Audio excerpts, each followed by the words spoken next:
You are listening to A Scary State, and this week we're covering Oregon. Nope. So, no? Oh, fuck! God damn it. Okay, sorry. And this week we're covering Kansas. So, Lauren? Yes, Kenzie. Let's get scary. This is already starting off scary. God damn it. It could be because we're drinking wine today. You know, that's what I'm tired. I have the wine. Who knows how this episode's gonna turn out? Maybe it'll be our funniest yet. Who knows? But our wine also, Christine, our friend, got this for us. It says, pairs well with the global pandemic, as you can see right here if you're watching on any of our things. TikTok. Cheers. Cheers. Ooh. Well deserved. Well deserved. Wow, and I was so proud of myself, too. I really thought I made it through the end there without screwing it up. I know, you were so confident. Like, I had to think about it for a second. I'm like, okay, and go. And then we just discussed so many states. Yeah, and in my defense, Oregon came out this week, and I posted the Instagram stuff for it. In your defense, yes. So it was in my head. I stand by that. But we're not in Oregon today. No. We're in Kansas. Well, we can just add it to the compilation of times I've screwed up the intro. There's so many. I love you, but there's so many. I think one day I'll get it right. You've done good sometimes. But then I think you get too excited because you think you almost got it, and then you get excited and then you messed up again. Well, and I get stage fright. So. The theater kid gets stage fright. Yeah, did you notice I never had a leading role? Yeah. So. We also weren't favorites, so. Well, that's true too, but that's a different story. Oh. Definitely a good thing that you edit these things, because who knows what the fuck's about to come out of our mouths. Oh, I know. I think this is our first episode where we're drinking wine because Mackenzie was going to do dry January. I made it 13 days. I mean, that's pretty impressive. Thank you. And then, yeah, I asked today, I was like, do you want fault. wine? We went to a winery. Yeah. I love going to wineries. I love wine from wineries. Yes. And so here we were going to a winery, and you wanted me to drink water? No, I don't blame you at all. But later that night, it was Saturday night, I didn't drink. I just had a Diet Coke. Okay. But then today sucked ass, and I said, you know what? I already broke it. I don't fucking care. And now on a Thursday, we're just going to drink. We need to. Yes. It's been a week. It has been a week. Well, you want me to tell you about Kansas? I would love for you to tell me about Kansas. Kansas is known as the Sunflower State, which is my favorite flower. OMG. I have sunflowers on my computer. I have it on my lanyard for work. I have a lunchbox. I love sunflowers. You have sunflowers on your counter? Oh, yes. I just bought this the other day because they looked really pretty. Kansas experienced the world's first EF5 tornado on May 4th, 2007. That like checks. a really bad tornado. Yeah. Kansas is a super flat state. A joke is that you can watch your dog run away for 2 weeks. But then this other article I read said that Kansas has over 6,000 ghost towns, which contradicts what I found about Oregon, which said that state has more than any other state. Maybe it's like, every place is the most haunted. Probably. Every place has the most ghost towns. Most ghost towns. Helium was first discovered in 1805 at the University of Kansas. Oh, this one's gross. I wonder, could you picture this for a second? How do you think they figured out? Because helium's a gas. Yeah. So what would they possibly have been doing to stumble upon that? I don't know. It kind of it's like along the same vein as like, how do laws get made? Very specific, weird laws. Something had to have happened. So, because it's like, you think of the chocolate chip cookie and that was an accident. Oh, yeah. Or like the potato chip. A happy accident. Right. And so I'm like, what were they doing when they figured out what helium was? I don't know. Interesting. Things to ponder. Mm-hmm. The DeBruce Grain Elevator, located in Wichita, is the world's longest elevator. Absolutely not. Lauren and I will not be attempting that. It was built in 1961 and is about 2,600 feet in length. No! Absolutely no, thank you. No. Right. I get nervous going up 2 flights. I don't do elevators. Like, every time I go into an elevator, I'm like, okay, if this were to stop working, what do you have with you to help you survive? Yeah. Like, you have to establish a pee corner. I will not go on an elevator if I haven't gone to the bathroom. Yep. I will not go on an elevator if I don't have water. Uh-huh. And I will not go on an elevator by myself. No. If it's higher than the 4th floor. No, same. No. Like, when I was a background investigator, I had to go on so many elevators. Oh, Couldn't do it. Hated it. Even the one at my school, even though it's only going usually down like a floor. Mm-hmm. Oh my God. I'm like, this I wouldn't elevator take it. is... I read this one story. This one guy worked at like a hospital or something, and he had to bring a body down to the morgue downstairs. So he put it in the elevator, pressed the button, and ran down the stairs to get it at the bottom because he didn't, one, want to be in an elevator, and two, didn't want to be in one with a body. Oh my God. And I think he ended up getting fired. That's innovative. I would have done the same thing. I still can't believe that you walked up 16 flights of stairs.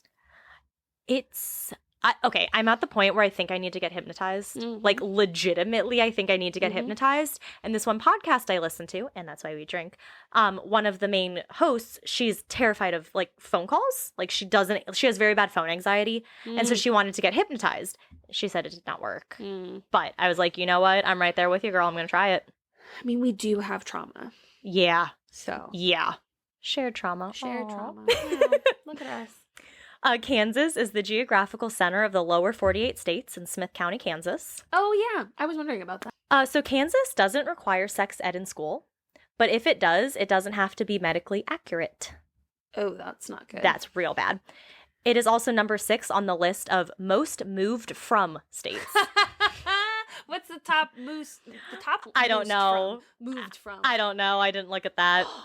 Standing in White Cloud and Overlook, you will be able to see Iowa, Nebraska, Missouri, and Kansas all at the same time. Oh, that's kind of cool. Yeah. Jacob's Well, located at Big Bison Prairie Reserve, is a very small but very deep pond. Today, it only measures about 18 feet deep, but rumors tell of it being bottomless. Oh. It is also rumored that many people have died in this little pond. Oh, no. The largest ball of twine is located in Kansas. I think I knew that. Really? I think so. Oh. Pizza Hut was founded in 1958 in Wichita by two brothers, Frank and Dan Carney. The first White Castle. That checks out that it would be named Pizza Hut if their last name was Carney. Hut? I don't know. It just seems like their symbol is like looks like a tent. Yeah. Carney. Yeah. Like carnival, and then you got the tent. Makes sense.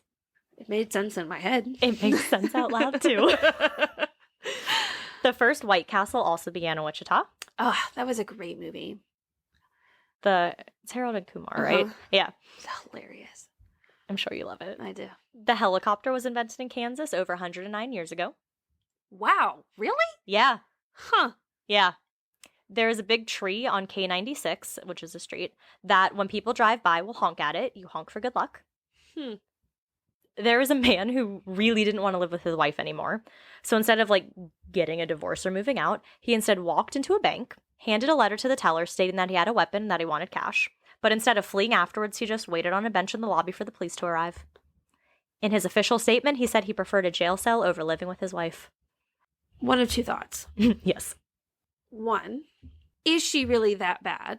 Probably not. That going the normal route would be far more difficult than going to jail. Yeah. Because as much as we hate men, there are some crazy chicks out there. Oh, absolutely. So that's one thought process.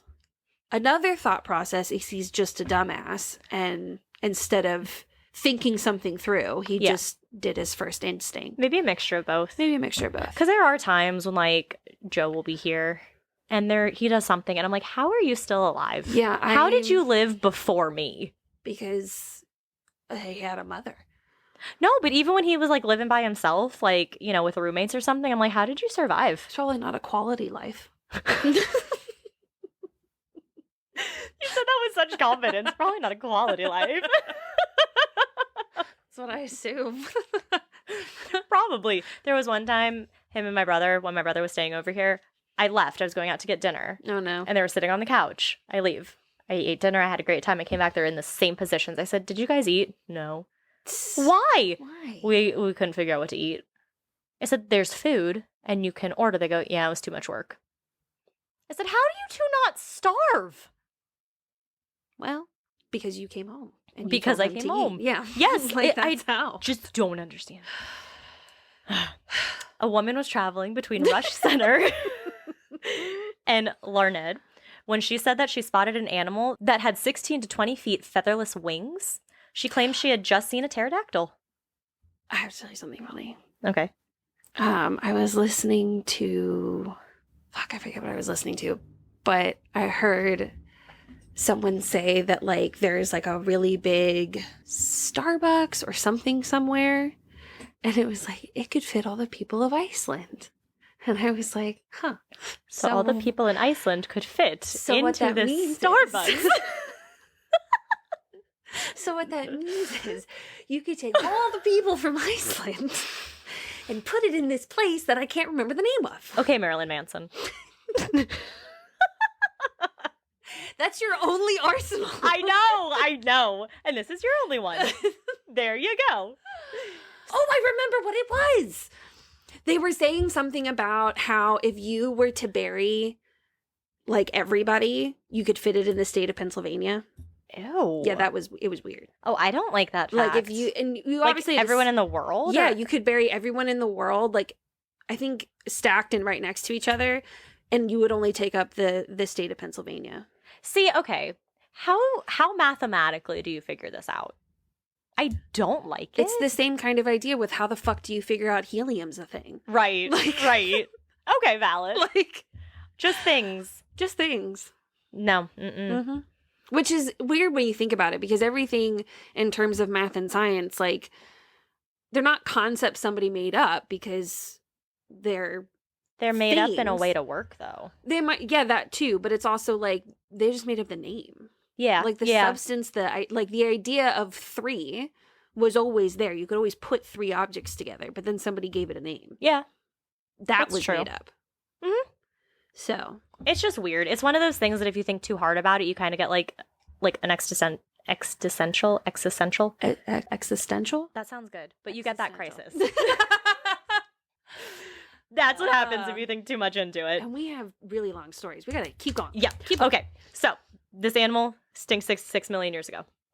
But there is a book entitled Live Pterodactyls in America, which actually goes on to talk about different sightings of long extinct creatures all over the U.S. Do you know pelicans look like dinosaurs? Yeah. We went to the beach in California. Don't they? Nope. They're kind of like Dodobort. Beach in California. Nope. I meant we went to the beach in North Carolina. And there were like a ton of pelicans that would fly, and they would fly over us, and they just look like dinosaurs. Did they poop on your head? No. No, thankfully. I can't believe that happened not only twice, but it happened both times with you. No. Like, how does that happen? Good luck. I don't think so. No. Good things did not happen. I mean, after both it could of those be times. you and I were just together a lot. That's true. So the odds. Right. Like my time hop all the time is like, I'm with Mackenzie. And I'm like, wow, I'm obsessed with Mackenzie. I was going to say, I was thinking about it today. I'm like, there's nothing I can catch her up on because we text all the time. Right. All the time. I've told her everything. That's why I try to save things. I'm like, I'll tell you later. But then I'm like, no, I want to tell you now. Right. I'm not patient. Okay. Kansas. Okay. Is the home of Dennis Rader, also known as BTK. Good job. I knew that because when I was looking up shit, I saw him a bunch. Yeah. Dwight D. Eisenhower is from Abilene. Amelia Earhart was from Atchison. And Melissa Etheridge, the late Christy Alley, and Langston Hughes are all from Kansas. Who's that first person you said? Melissa Etheridge. Yeah, who's that? A person. Thank you. She's such wise wisdom you have. Famous somehow. I've heard the name before. Oh, she's a singer. Oh. She sings, I'm the only one, like the way I do. Come to my window. What? Come to my window. Is that the song? That's creepy. That's all I know. Come to my window. We should do more episodes where we drink wine, we sing. Like I said, good thing you edit this shit. Oh, God. All right, Mackenzie, what are you telling us about in Kansas? Bringing a great story. Or at least I've written it really well. It's a sad story. So I've written it really well. I have. So I bring you an interesting case about 3 missing women. This case is interesting because their bodies were never found. And the trial still ended with a murder conviction. Oh. It was June 1989, and 24-year-old Joan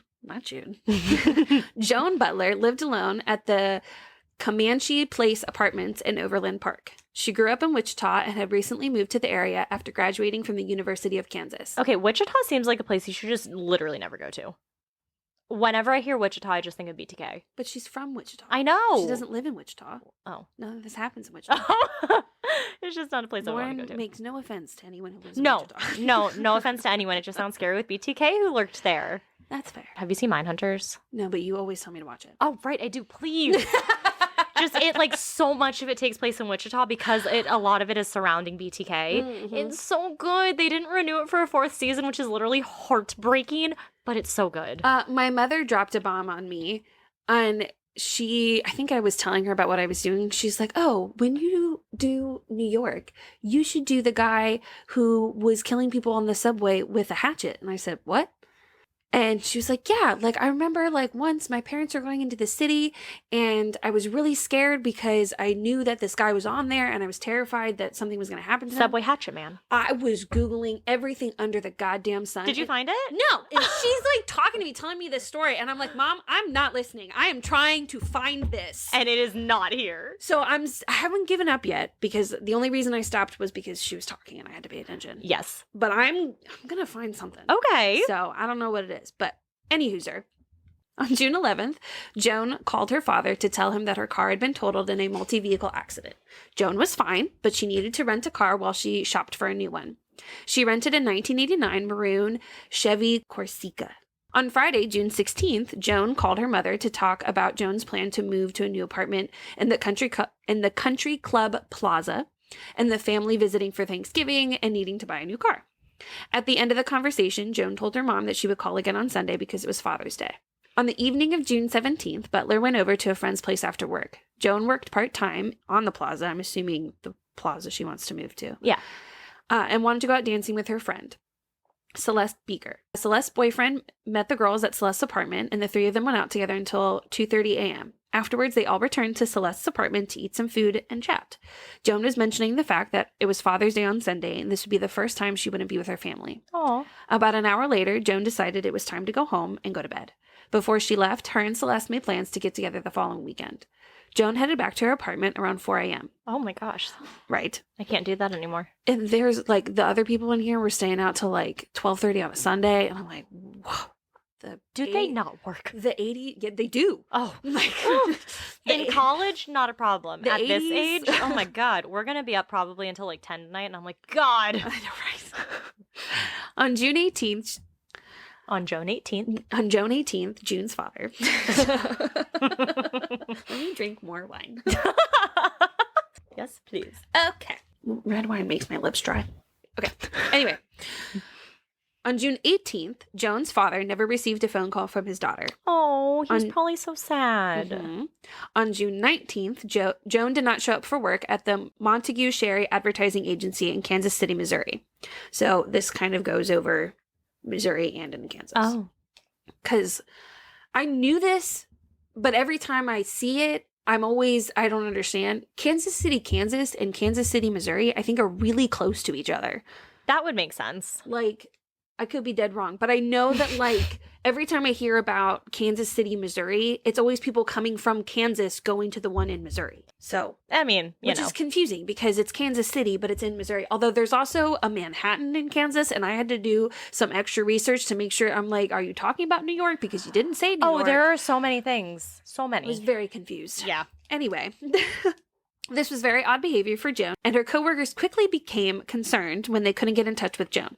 Joan was not the type of person who just didn't show up for work, especially without calling. She was always the first person in the office, and when they were not able to get in touch with her by mid-morning, her supervisor, Gary Coleman, went to Joan's apartment to check in on her. He did not receive an answer and decided to call her father to see if he knew any information about where she was.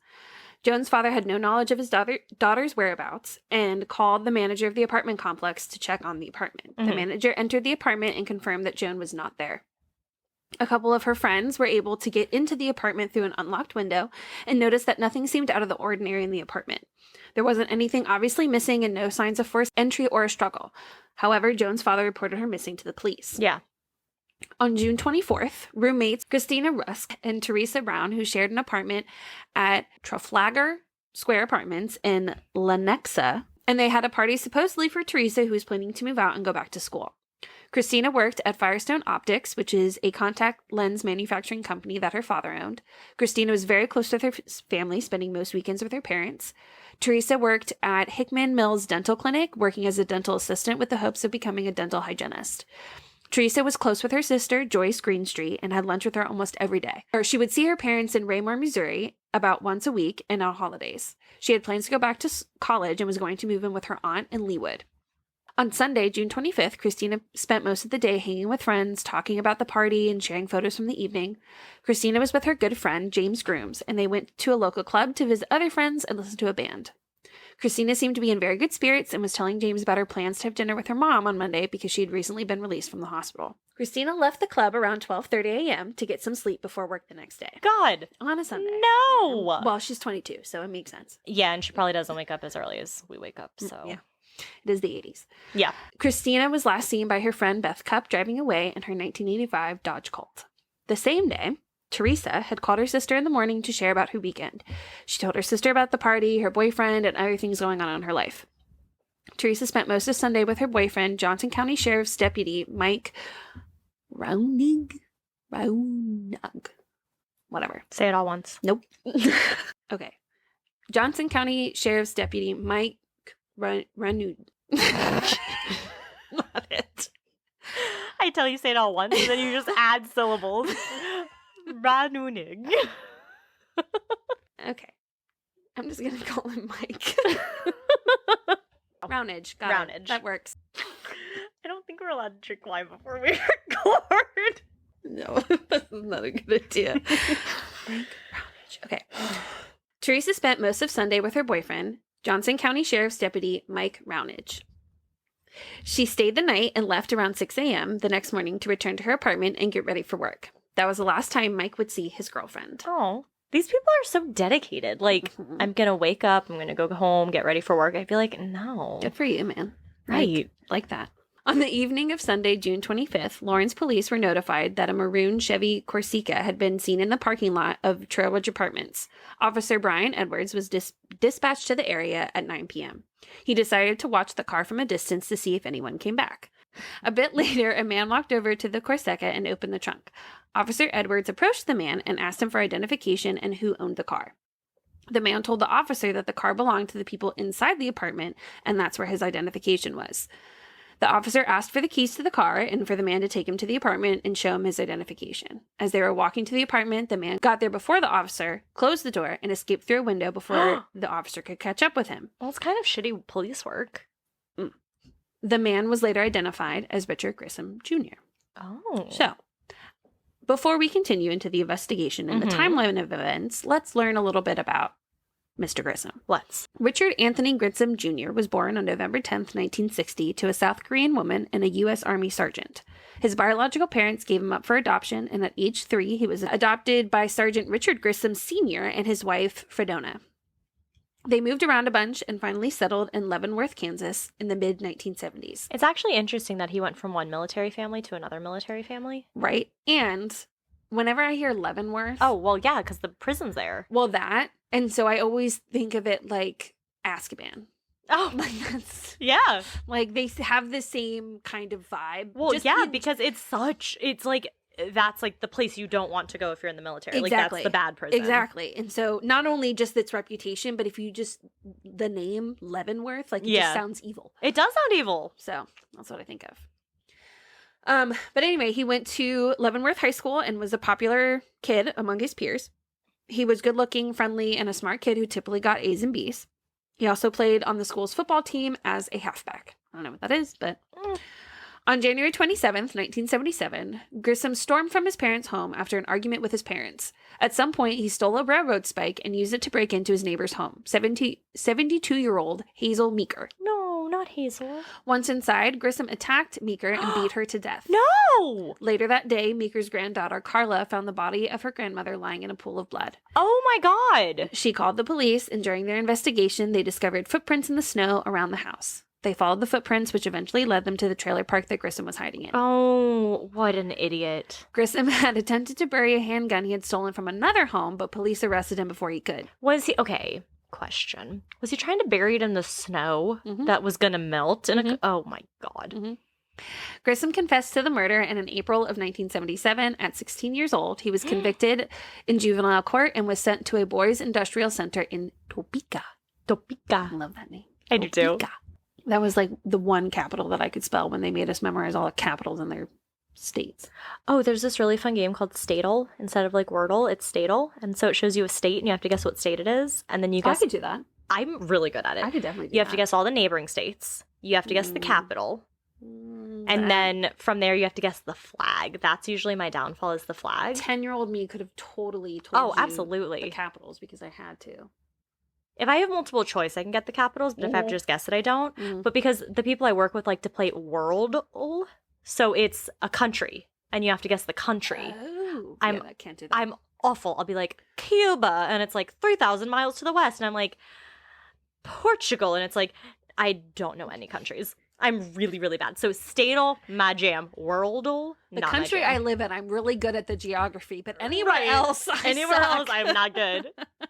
But yeah, it's really fun. I play it almost every day at work because, got to keep that brain sharp. Yeah, there you go. Anyway, in February 1979, Grissom and 2 others escaped from the center and were on the run for only a day. So was it like a juvenile center? Mm-hmm. Okay. They broke into a home in Jefferson County and were recaptured without resistance. The superintendent of the youth center charged Grissom with a juvenile delinquency charge. I feel like this is a really, small, sentence for the fact that he murdered someone. Mm-hmm. Okay. Grissom was released. What the fuck? In 1980. I'm sorry? And enrolled at Kansas State University. You murdered someone! To become an engineer. Okay. Kansas. It gets better. Oh, no. In September, Grissom moved to Manhattan, not New York City. That's common misconception. Well, because I was reading it and I was like, at one point it was like he, spent most of his time traveling back and forth between Manhattan and Kansas City. And I was like... Oh, that would make you think New York, yeah. And I was like, that's a lot. Right. That's not a short drive. It's a long drive. I really like having our little map here. Right? That's a long-ass drive. And so I was like, I wonder... Because they didn't... Usually when they... anytime they mentioned, somewhere else, they would say if it was, Missouri or Kansas or right, wherever. another state. Right. And so I was like, well, they didn't do that. So I wonder if there is a Manhattan in Kansas. And sure enough, there is. And in fact, shocker, it's where Kansas State University is. Oh. Where he went to school. Oh my goodness. So it made sense. Anyway, moves to Manhattan. So it made sense. Not New York City. To try it for the track team. Grissom was not very good. In October, quit the team, but started playing racquetball. Star player in racquetball. Also started working at Arby's. In the following year, he joined the softball team and by 1982 was listed as a sophomore studying architecture. This was when Grissom's trouble with the law became a regular occurrence. Well, duh. On November 5th, 1982, he was charged with felony theft in Riley County and was sentenced to 2 to 5 years in jail and was placed on 3 years supervised probation. On January 19th, 1983, he was charged in Manhattan for theft, but the case was dismissed March 21st, 1983. On March 28th, 1983, Grissom was charged with theft and misuse of a credit card in Austin, Texas, and a warrant was issued for his arrest when Grissom failed to show for his court appearance. On July 14th, 1983, he was charged in Johnson County for unlawful use of a credit card and theft. He had used George Fatal's credit card to pay for 14.4 gallons of gas, which at the time was a total of $19.08. I just filled up my car today and it was over $40. Yeah. It hurt. It does. Yeah. The case was dismissed because Grissom paid back the money he owed. In October of 1983, Grissom was arrested by Overland Park police on 2 counts. He was being charged with misdemeanor theft and interference with police officers. He was sentenced to 10 days and placed on 1-year probation. On October 2nd, 1984, he was charged with theft after stealing a 1984 Mazda RX-7. He posted his $2,000 bond, which was later forfeited when he failed to appear in court and was reset for $10,000. Oh. He pled guilty on March 29th, 1985, and was sentenced on May 7th to 1 to 5 years in jail and had to pay $12,239 in restitution. I guess they wouldn't not look at your past offenses. Well, I was thinking the same thing. I was like, was the three strike rule? God, I can't speak. Or the fact that you murdered someone. Well, yeah, that too. But he goes back to jail so many times for theft. Like, isn't that what the 3-strike rule, like, is? Anyway, on February 18th... Is he a white dude? Nope. Oh. He's mixed. Oh. Mm-hmm. That actually kind of throws a wrench into my whole thought, because, you know, white people always get off so much easier than any minority. Nope. Which, wow. I probably, you know, he probably was also, I mean, not that he wasn't stealing. Like, he's not a good person. Right. But, Right. Yeah. But, like, you know. But he probably did get arrested more than a white person who would have been doing the same thing. Yeah. So, okay. There you go. On February 18th, 1985, Grissom was caught driving the stolen vehicle belonging to Paul M. Shy. On February 18th, he had been charged with obstructing the legal process and aggravated false impersonation. When the police were trying to serve his arrest warrant, Grissom had told them that his name was Richard A. Griffin and even signed court documents using that name. He was charged as Richard A. Griffin. Oh my God. And he failed to make his court appearance. So on March 1st, 1985, he was charged with 2 counts of grand theft and 2 counts of burglary. In February, he stole the keys to an office building in Mission, I don't know where that is, and stole blank checks and an undisclosed amount of cash, and he pleaded guilty to a single count of burglary and a single count of theft, and was sentenced to 1 to 3 years in prison for theft and 2 to 7 for the burglary charge. On March 23rd, 1988, Grissom was released from prison. He does a lot in March. You just wait till June. On March 23rd, 1988, Grissom was released from prison and placed on parole for 2 years. At this time, he made his way back to Johnson County and started running his own painting and maintenance company. He was 28 years old and was your typical con man who could walk his way in or out of any situation. He had multiple aliases, and on June 8th, 1989, he rented a storage locker under the name Randy Rodriguez. He would use the storage unit for supplies for his company and had the unit until July 1st of that year. Grissom was hired as a painter at Trafalgar Square Apartments. Grissom would hire men from missions and homeless shelters to work for his company, and in May 1989 hired Marcialis Thibodeau. The two had known each other for several years and would occasionally run into each other around town. Thibodeau helped Grissom purchase a used 1981 brown Toyota Corolla because Grissom had poor credit. And also in the springtime of 1989, Grissom started dating a woman named Kathy Areno, who was a student at the University of Kansas. Grissom had become friendly with the tenants in the apartment complex and would bring Christina and Teresa their newspapers and even offered them an abandoned charcoal grill. Around mid-May, the complex hosted a pool party where Grissom introduced Christina and Teresa to Thibodeau. The four chatted for about 5 or so minutes and then went their separate ways. About 2 weeks after the pool party, Thibodeau and Grissom went to one of the apartments at Trafalgar Square to check for water damage. Grissom let the two into the apartment using a passkey. While they were there, Grissom began rummaging through the closet, dresser, and jewelry box.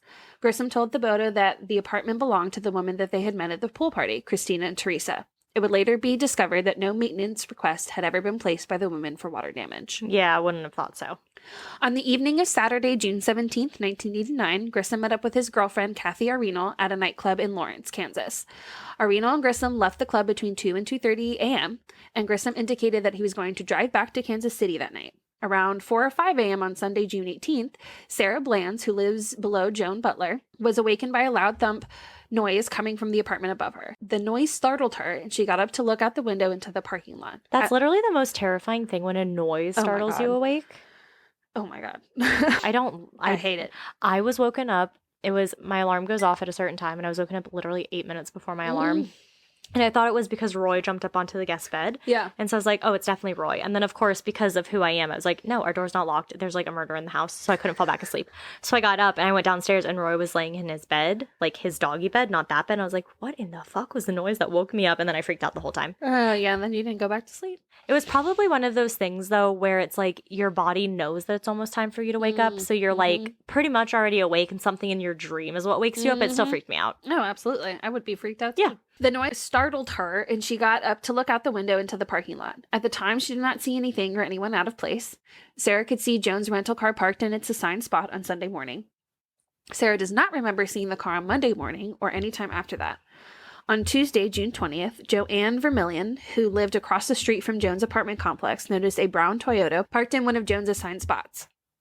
The car did not have a license and remained in the spot until the following Friday. Also on Tuesday, when Thibodeau saw Grissom for work that day, he noticed that Grissom was driving a red Corsica. Grissom said that he had rented the car for a job in Lawrence. Thibodeau asked Grissom to drive the car to pick up lunch for the employees, and Grissom was very hesitant to let him borrow it. He said that he shouldn't let someone else drive the car because it was a rental. He eventually let Thibodeau use the car, but told him that he could not look in the glove box. Thibodeau did not look in the glove box, which we would have looked in the glove box. Absolutely. We're the kinds of people, as we said multiple times, if you tell us we can't do something, we're going to do it. Exactly. And later that evening, he drove Grissom to the apartment complex in Overland Park and saw the brown Toyota parked in the lot.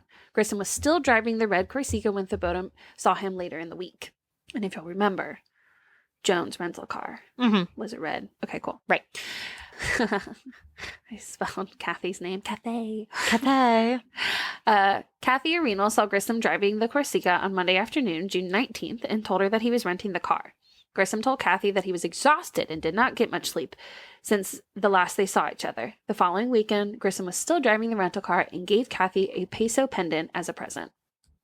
The weekend that Joan disappeared, another resident at the Comanche Place Apartments, Carla Dipple's apartment, had been burglarized. Carla was out of town, and when she returned, she noticed that her peso pendant and gold rope necklace were missing from her apartment. The pendant had been custom made by Reeds & Sons jeweler in Sedalia, Missouri, and Carla had bought the pendant on a trip to Florence, Italy, along with the gold rope necklace. On Sunday, June 25th, around 9 p.m., Thibodeau received a phone call from Grissom, who was asking for a ride to Kansas City with no questions asked. Thibodeau picked Grissom up at the grocery store about a half mile from the Trail Ridge Apartments, where Grissom had just evaded police officer Brian Edwards by jumping out of the apartment window. Oh, okay. See, come full circle. Yep. As they were driving back and passing the complex, Grissom asked Thibodeau to slow down so he could see if the police were still there. He told Thibodeau that Kathy must have called the police on him and that he had been stealing money from another person's bank account. Thibodeau did not want to hear any more information and drove Grissom to his apartment complex, Lenexa, Kansas. Like, don't tell me anything else. I'm just going to drive you and that's it. When they arrived, Grissom began to hurriedly pack and load his items into the back of his pickup truck. And while packing and loading up the truck, Grissom had told Thibodeau that he could have the business and anything left behind in his apartment. The two met at a Motel 6 parking lot and transferred the items from the truck to Grissom's Toyota. Grissom said he was headed for California. Where they always go. Right. Police would later discover in their investigation that $300 was withdrawn from Joan's bank account. Joan's bank only allowed $300 cash withdrawals per day, and the money withdrawn from the ATM on June 18th at 5:59 a.m. and on June 19th at 3:45 a.m., both at different branches. And there was a balance inquiry after both of the transactions, and another on June 20th at 2:14 a.m., and a third and final $300 was withdrawn from Joan's account, which left no money in her bank account. On June 26th, police impounded the red Corsica rental car and was searched by Johnson County Criminalist Laboratory. A wallet was found inside the car that had various bank cards and IDs, which included a Kansas ID with the name Yoon C. Cho with Grissom's photo, another driver's license with the name Yoon Cho with Grissom's photo, and another with Grissom's name in a photo, and bank cards with names Ricky Y. Cho, Ricky Y.C. Cho, and Yoon Cho. They also found a Crossman air pellet pistol in the glove box of the car. There was a latent fingerprint found on the driver's side seatbelt buckle that belonged to Grissom, along with his hair located inside the car. I just think it is so freaking wild how people can find that kind of evidence. Like, here's a latent fingerprint. Yeah. Here's one little strand of hair. Yeah. Like, it's just so cool. Yeah. In the trunk, police found painting supplies and equipment, along with small drops of dried blood on the carpet in the trunk. Police used Joan's parents for DNA comparison and determined that the blood in the trunk belonged to Joan Butler. Wild. When the police searched Joan's apartment, they found no signs of a struggle or forced entry. There was no blood, semen, or hair found in Butler's apartment that belonged to Grissom. The police found the clothes that Joan was last seen wearing in her bedroom, and the only other thing police noticed was a gold necklace lying on the carpet in the hallway by the kitchen. They photographed the necklace, but they didn't take it for further investigation. They released the apartment to Joan's family, and they went to begin packing up her belongings. One of the family members found the gold rope necklace and put it in the jewelry with the other jewelry. Eventually, the necklace would be turned over to the Overland Park police because it had been identified as one of the necklaces stolen from Carla Dipple's apartment that she had bought while in Italy.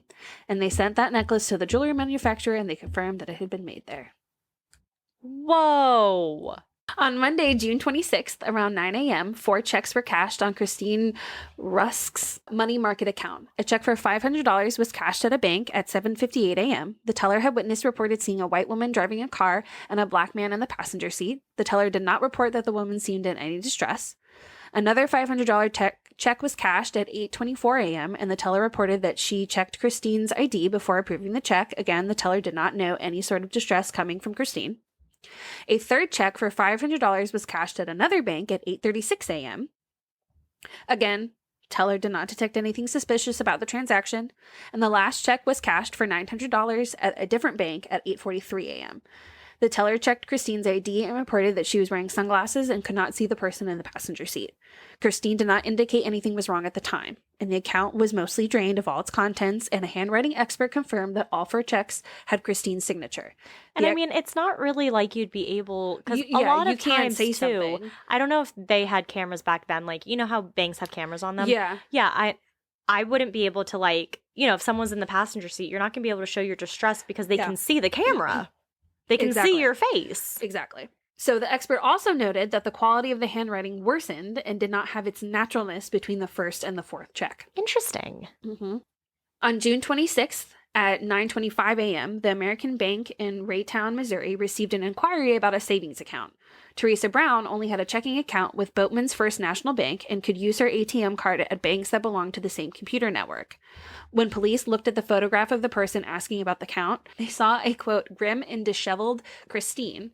At 9:57, another inquiry was made about Teresa's checking account, and a $300 withdrawal was made after that inquiry. The photo of the transaction again showed Christine. Mm-hmm. On the morning of June 26th, Jacqueline Fott, who was the manager of the mini warehouse in Raytown, Missouri, rented a 10 by 30-foot drive-through storage unit to a young white woman who signed the agreement as Christina Rooks. When the crime lab analyzed the handwriting on the agreement, they determined it was a forgery. Fott would later identify Teresa, looking like the woman who rented the locker. Fott stated that the woman was with a dark-skinned, dark-haired man who may be mixed race, but she said that he looked like Grissom. She also said that the woman seemed slightly distressed, and while she filled out the application, she had to ask the man for the required information. The address on the application was P.O. Box 300761, Kansas City, Missouri. Mm-hmm. In February of 1989, Jacqueline Fott's husband rented a storage unit to someone of the name Ricky Yoon Cho. The name signed on the agreement was Ricky Y.C. Cho, and his address was P.O. Box 300761, Kansas City, Missouri, which was the name addressed on June 26th. The P.O. Box that was rented to Ricky Y.C. Cho had a handwriting expert concluded that the handwriting on the application and the post office belonged to Grissom. Wild! Mm-hmm. Fott reported that Cho came back in March for a refund and identified the man she spoke with looked like Grissom. Unfortunately, the unit that was rented under Christine's name was not processed for evidence until June 12, 1990. By then, 2 other individuals had rented the storage unit, so there was not much usable evidence. Right. Yeah. Duh. Police did find bloodstains when they tested the space and some trace evidence, but nothing Right. You can't substantial. have anything concrete from that if there are 2 other people who contaminated whatever could have been a crime scene. Yeah. Well, not, you know what I mean. And, like, I can piece this together, but I can also see why, like, they didn't have this, the way that they got this information was not as well right. It wasn't pieced listed together. in like a nice little article. Like, look at all these things. Exactly. Yeah. So, it sounds like, oh, that's obvious, but it's like, okay, but they didn't have that then. Right. Valid. So, okay. And they probably also didn't know that he was going by all these different names at that point. Right. Exactly. And they also, it probably took them a while to realize that the cases were even connected because the women had nothing besides the 2 roommates. Right. There no was connection. no connection. At 8:45 a.m. on June 26th, 15 minutes after work started, Christine called her office to say that she was sick and needed to go to the doctor. She told the employee to let her dad know that she would be in later and seemed to sound like she was in a bit of a hurry but otherwise normal. Teresa also did not show up for work on Monday morning, but did not call her office. The clinic called Teresa's parents' house to see if Teresa was there. Her brother, who was staying with his parents at the time, said that her roommate had called saying that she was sick and would not be into work that day. Teresa's brother called her apartment numerous times and went to check on her after work, but was not able to get in contact with her. Teresa also did not show up to lunch with her sister that day, which was very unusual because Teresa would always call if she couldn't make it to lunch. Mm-hmm. Christine's father stopped by their apartment around 9 p.m. that night and noticed that her car was not in the lot. He tried to call out for his daughter and pound on the door, but got no response. That's so scary. He tried the door, but it was locked. The next morning on June 27th at 7 a.m., he went back to their apartment and tried again to contact his daughter. That was when he noticed that the deadbolt on the door was not locked. The girls always locked their door with the deadbolt, and Christine's father even recalls hearing it behind him when he would leave their apartment. Mm-hmm. Christine's father got into the apartment by using a laminated card, and he didn't. Oh, jeez. Right. And he did not find anyone in the apartment, but did notice that in one of the bathrooms, a curling iron was plugged in and turned on. When police officers entered the apartment... That's weird. Right. When police officers entered the apartment, they also found no signs of forced entry, a struggle, or burglary. It also did not look like anyone had moved out of the apartment. The kitchen was fully stocked, as well as the bathroom. Mm-hmm.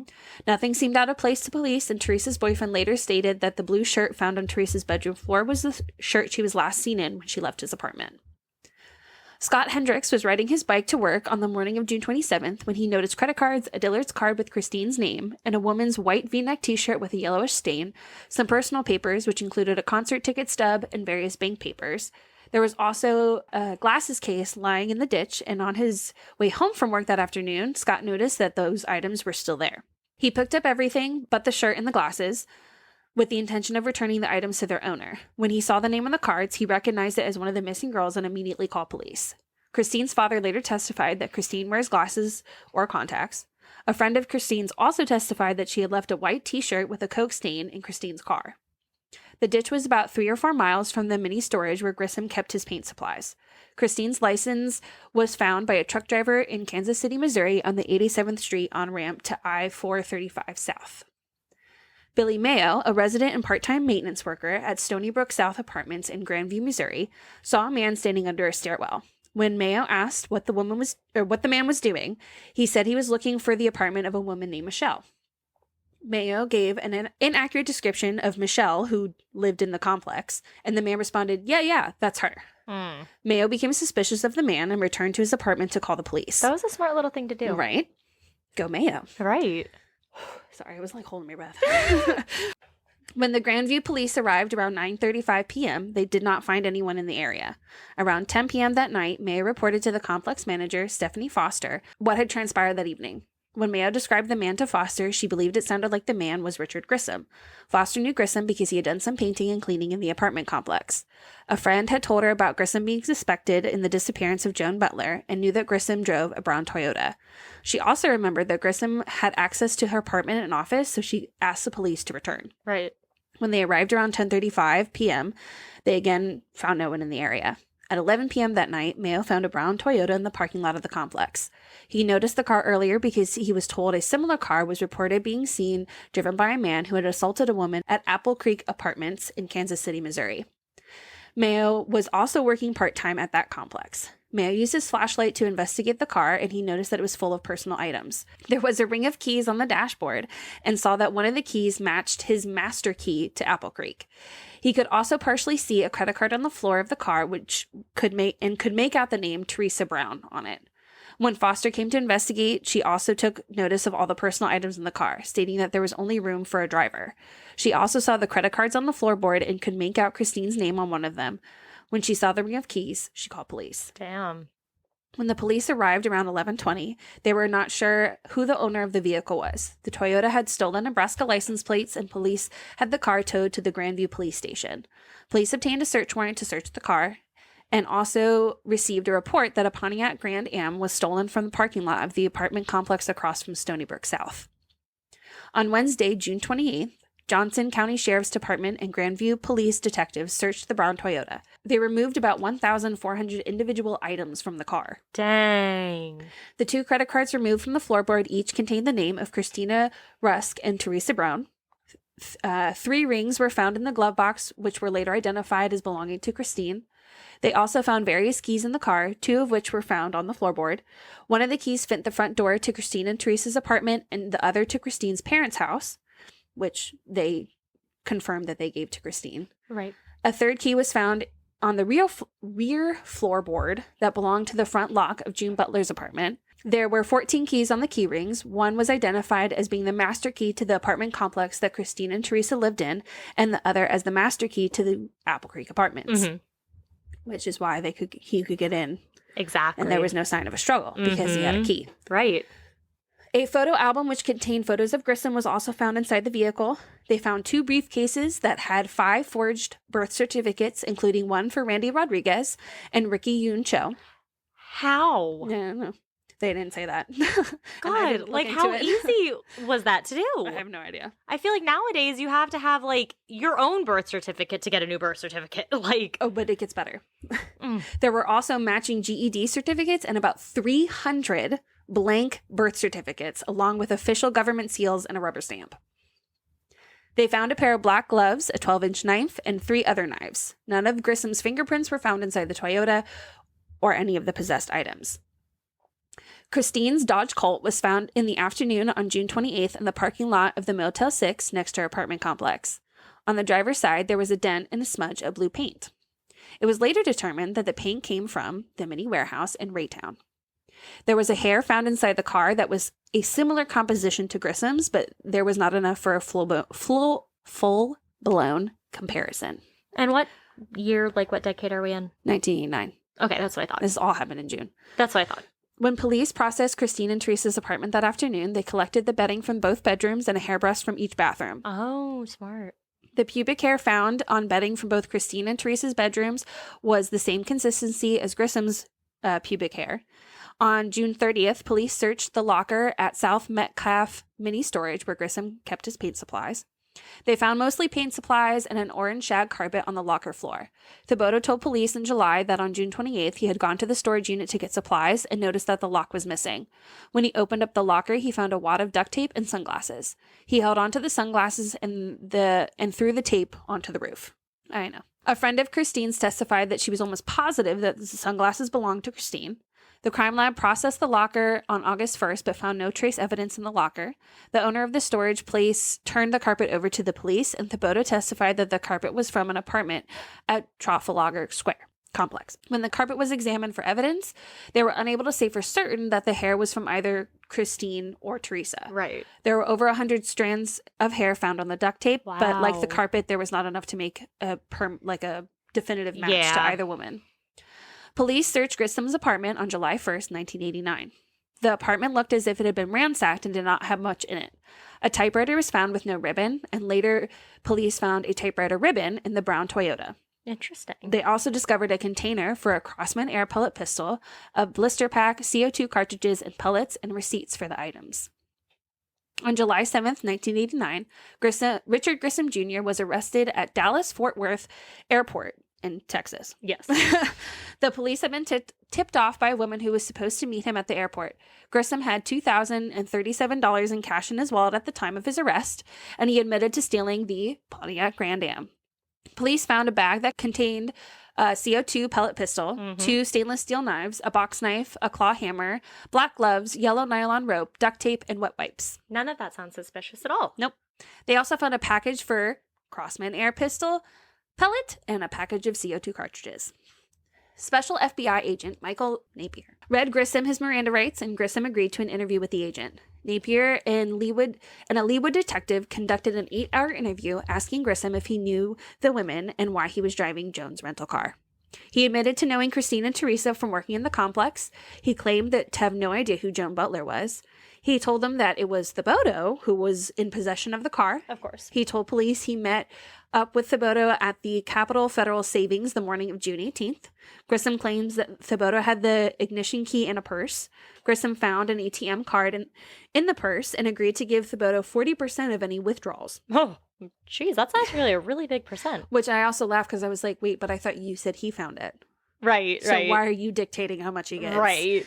He said that Joan was not present for any of the transactions. He said that after the confrontation with Officer Edwards and Lawrence, he was dropped off at Trafalgar Square Apartments and found the Dodge car with the engine running and persons in the front seat. He met up with Thibodeau at the Motel 6, and while he was waiting, he went through the purse looking for something of value. He denied cashing any of Christine's checks. He claimed he waited for an hour for Thibodeau, but he never showed. When police asked him why he would do that, Grissom said he assumed that he went back to the complex and told police that they had keys to the girl's apartment for, quote, future use. Mm-hmm. Grissom did not elaborate on this claim and left the Dodge in the motel parking lot. When Thibodeau finally picked him up, he took Grissom back to his apartment, and that is when the two split up. Afterwards, Grissom said he drove his car to the storage locker in Stanley to meet with Thibodeau. Grissom said that Thibodeau arrived driving a different car and had another purse. The purse belonged to Teresa Brown.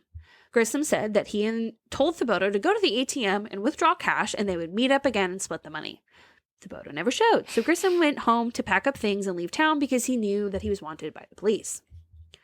Grissom then told police that he was going to drive to St. Louis, but instead went to Kansas City, and he went to the apartment complex in Grandview, where he was confronted by the maintenance man. He knew that the man had called the police, so he fled on foot and supposedly slept in an open field. The next morning was when he stole the Pontiac Grand Am and drove to Texas. When asked about killing the women, Grissom denied it and said that he thought that they were still alive. When the authorities explained why they assumed that they were dead, Grissom said, quote, "They're not dead." And at one point, Grissom added, "Well, they probably are by now." When police asked him to explain what he meant by this, he just kept repeating, "You will dig them up. You will dig them up." When Napier told him it would be in his best interest to tell them everything, Grissom responded with, "What's in it for me?" Towards the end of the interview, Grissom said that he could give the prosecutor, quote, "the whole package." He said that 2 other men were involved, Thibodeau and a man named George from City Union Mission. He also told Napier that, quote, "everything happened in Kansas and nothing would be found in Missouri." Grissom continued to say that the women would be found in Johnson County, and that was where all the crimes had occurred. At no point during the interview did Grissom confess to harming or killing the 3 women. Grissom's trial began in the fall of 1990 and was one of the first in Kansas to be tried without any bodies. Right, because typically you need a body to make it a murder case. Most of it, if not all, of the prosecution's evidence was circumstantial. Yeah. The prosecution called over 100 witnesses to testify about the events that had transpired both before and after the women disappeared.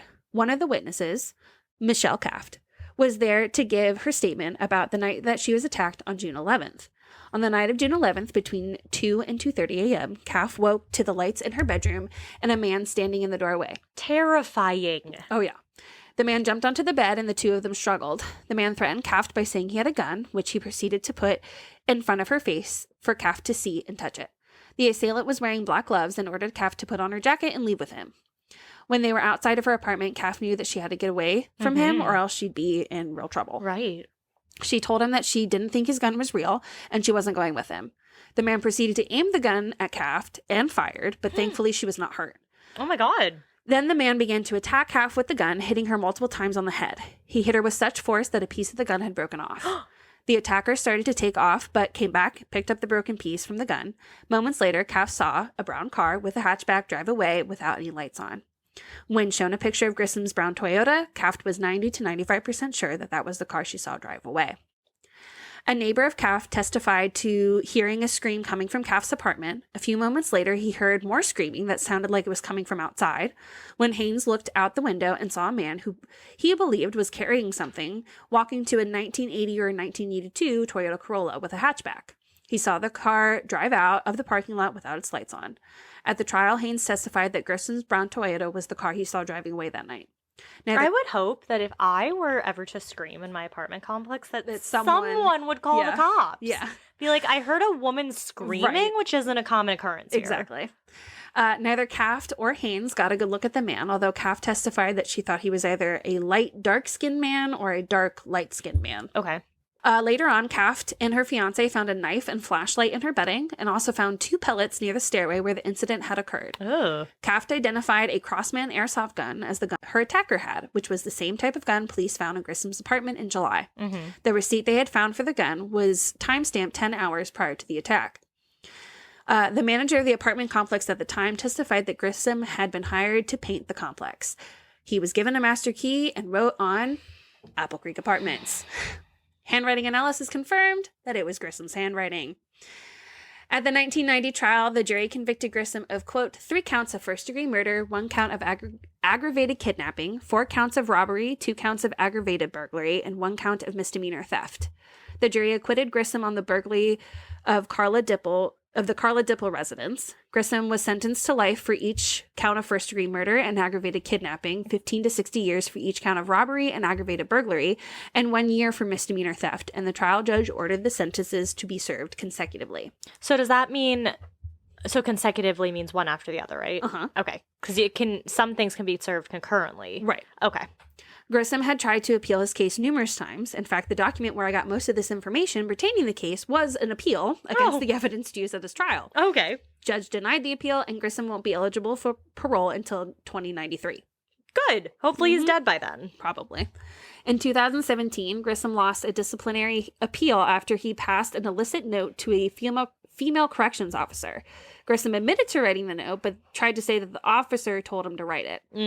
The officer, of course, denied these claims, and Grissom had to serve 30 days in segregation and pay a $20 fine. Grissom is also suspected of murdering Terry Maines, whose body was found in Wichita on June 7th, 1989. Manis was supposedly a past girlfriend of Grissom, but Grissom had not given any information regarding her case. Grissom has never shared any other details about the disappearance of Christina Rusk, Teresa Brown, or Joan Butler. Police and investigators have searched all the surrounding areas and have not been able to find the women. To this day, their bodies have yet to be discovered by authorities. Do we think they were buried alive? That thought crossed my mind. That's immediately what I thought when he was like, they're probably not alive now. Right. Well, so it makes it sound like they were alive. They and were he kept probably saying something like dig them up. Right. And even if they weren't buried alive, like at the very least badly injured. Mm-hmm. And they also found him in Texas. Mm-hmm.